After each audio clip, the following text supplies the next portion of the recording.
안녕하세요. 형광펜 성경이 제공하는 성경 공부 오늘부터 욥기를 보겠습니다. 우스 땅에 욥이라고 이름하는 사람이 있었는데 그 사람은 순전하고 정직하고 하나님을 경외하며 악에서 떠난 자였습니다. 하나님의 말씀을 따르는 자, 하나님의 뜻을 따르는 자가 그가 바로 악에서 떠난 자거든요. 그 아들은 7이나 있었고 딸은 3이나 있었어요. 소유물도 얼마나 많은지 양이 7천, 약대가 3천, 소가 500결이, 결이는 쌍을 말합니다. 그러니까 1000마리가 되겠네요. 암나귀가 500이고 종들도 많고 이 사람은 동방 사람 중에 가장 큰 자다. 동방 사람이라고 하는 게 그렇게 좋은 의미는 아닐 거예요. 왜냐면은 에덴 동산에서 아담과 하와가 쫓겨날 때 동쪽으로 쫓겨나고 그 가인도 뭐 떠날 때 동쪽으로 가는 느낌이 있고 하여튼 동쪽으로 갔다 하면은 하나님의 그 거하셨던 땅 에덴에서 멀리 떠나는 것 같은 느낌이 있어요. 아브라함도 이삭을 낳은 다음에 이삭은 가나안 땅에 도는데 그리고 나서 또 어떤 여자를 얻어요. 그래서 아들들을 더 낳거든요. 6명 정도를 더 낳습니다. 뭐 미디안도 그 중에 한 명인데 다 동쪽으로 쫓아내요. 이삭은 냅두고요. 뭐 이스마엘은 벌써 떠났었고요. 어쨌든 그렇습니다. 그래서 동쪽으로 갔다. 그러면 괜찮은 느낌이 아니에요. 마태복음에서 동방박사들이 오는데 그게 무슨 느낌이냐면은 하나님의 은혜에서 멀리 떠난 것 같은 자도 예수님이 태어난 것을 알아봤다. 그걸 말하는 게 동방박사입니다. 동방이 좋은 느낌이 아닌데 이 곳에서도 하나님을 이렇게 사랑하고 의지하고 믿는 정직한 자가 있었던 겁니다.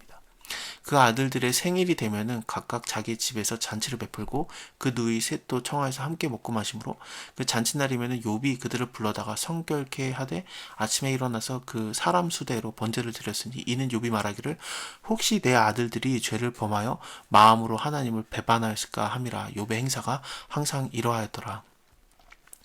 하루는 하나님의 아들들이 왔어요. 그래서 하나님 앞에 섰는데 하나님의 아들들은 그 구약 성경을 통해서 보면은 그냥 이건 천사로 보는 게 가장 속편합니다.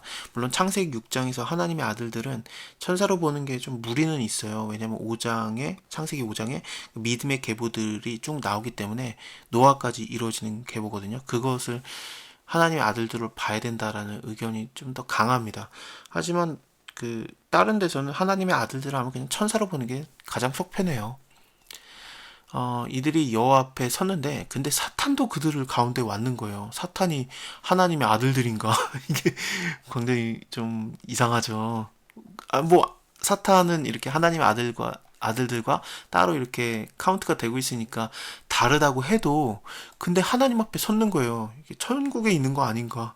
놀라운 겁니다. 저도 이거에 대해서 한번 그 작은 논문을 쓴 적이 있어요. 사탄이 하늘에 있다니 하면서 그런 식으로 쓴 적이 있는데 교수님이 너무 좋아해가지고 이거 갖다 참 말을 많이 썼습니다.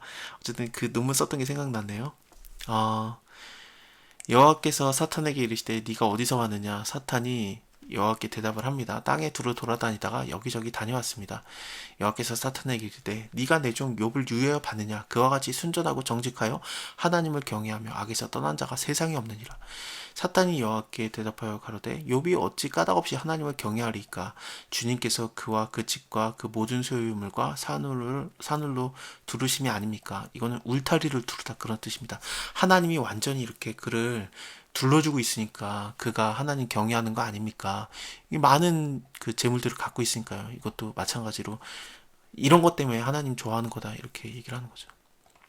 주께서 그 손으로 하는 바 복이 되게 하사 그 소유물로 땅에 널리게 하셨습니다. 이제 주의 손을 펴서 그의 모든 소유물을 치소서. 그리하시면은 정령 대면하여 주를 욕하리이다. 여호와께서 사탄에게 이르되 내가 그의 소유물을 다 너의 손에 붙이노라. 오직 그의 몸에는 손을 대지 말아라. 사탄이 곧 여호와 앞에서 물러갔습니다. 하나님 믿는다고 우리가 따르는 자들이 많잖아요. 근데 잘 그 속마음을 보면은 정말 하나님과의 관계를 원하기 때문에 하나님을 믿는 게 아니라 하나님에게서 오는 그 복, 그것만 원하는 분들이 있어요. 그래서 뭐 소유물을 더 많아지게 하는 하나님, 복을 주시는 하나님, 만약에 소유물이 없으면 하나님 욕하고 그런 경우가 많거든요.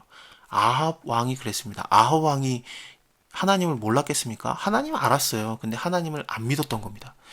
하나님이 자기에게 복을 준다는 건 알아요. 그래서 뭐 가뭄일 때 엘리야가 와가지고 기도해가지고 뭐 비가 내릴 거다 그러면 그거는 믿어요. 그러니까 하나님께로부터 오는 복은 믿는데 하나님과의 관계는 언제나 거부했던 겁니다. 그래서 바알 신을 섬기고 아세라 신을 섬겼던 겁니다. 아합 왕 같은 자가 뭐냐면 하나님이 계시다는 거 알고 하나님께로부터 복이 온다는 거 알고 하나님께로 오는 복은 좋아하지만 하나님과의 관계는 싫어했던 자가 아합 왕, 악한 왕 그 자였던 겁니다. 사탄이 뭐 욥이 너무 많은 걸 가졌으니까 하나님이 너무 많이 줬으니까 그래서 좋아하는 거지, 이거 다 뺏어가면은 아합 왕 그런 악한 자들과 똑같은 거다라는 그런 말투로 얘기를 하고 있는 거예요. 물론 아합 왕이라는 말은 없습니다만 개념이 같아요. 어쨌든 그렇습니다. 하루는 욥의 자녀들이 그 맏형의 집에서 식물을 먹으며 포도주를 마실 때 그 메신저가 욥에게 와서 말하는 거예요. 소는 밭을 갈고 나귀는 그 곁에서 풀을 먹는데 스바 사람이 갑자기 이르러가지고 그들이 빼앗고 칼로 종을 죽였나이다. 나만 이렇게 피해서 주님께 구하러 왔습니다. 그가 아직 말을 하고 있는데 또 한 사람이 달려와서 얘기를 하는 거예요. 하나님의 불이 하늘에서 내려와서 양과 종을 살라버렸나이다. 하늘에서 내려오는 표적은 하나님의 표적이라고 완전히 믿습니다. 땅에서 일어나는 표적에 대해서는 물론 그것도 하나님의 표적이라고 믿기는 하지만 그거 갖다 이스라엘 사람들이 성에 안 차요.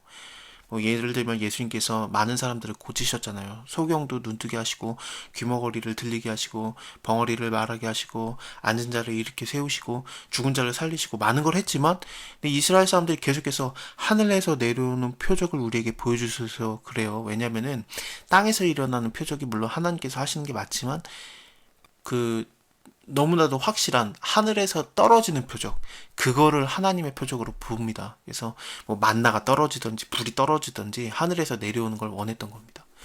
네, 하나님의 불이 하늘에서 내려와가지고 이걸 불살라 버리니까 이거는 하나님께서 내린 재앙이 분명한 겁니다. 스바 사람이 죽인 거는 뭐 그럴 수도 있는 건데 이건 하나님께서 내린 재앙이라는 게 확실한 거죠. 나만 홀로 피한 고로 주님께 구하러 왔나이다. 그가 아직 말하고 있는데 또 한 사람이 와가지고 말해요. 갈대아 사람이 셋대를 지어서 갑자기 약대들에게 달려들어서 그것을 빼앗으며 칼로 종을 죽였나이다. 나만 홀로 피한 고로 주님께 구하러 왔나이다. 그가 아직 말할 때에 또 한 사람이 와서 고하되 주인의 자녀들이 그 맏형집에서 식물을 먹으며 포도주를 마시더니 거친 들에서 대풍이 와서 집 내 모퉁이를 치매 그 소년들 위에 무너짐으로 그들이 죽었나이다. 나만 홀로 피하는 고로 주님께 구하러 왔나이다. 욥이 일어나서 겉옷을 찢고 머리털을 밀고 땅에 엎드려 경배하며 가로되 내가 모태에서 적신으로 나왔사온즉 또한 적신으로 그리로 돌아갈지라. 주신 자도 여호와시오 취하신 자도 여호와시니 여호와의 이름이 찬송받으실지어다 하고 이 모든 일에 욥이 범죄하지 아니하고 하나님을 향해서 어리석게 원망하지 않았습니다. 자, 다음에 이 욥의 이야기를 계속 이어보겠습니다. 감사합니다.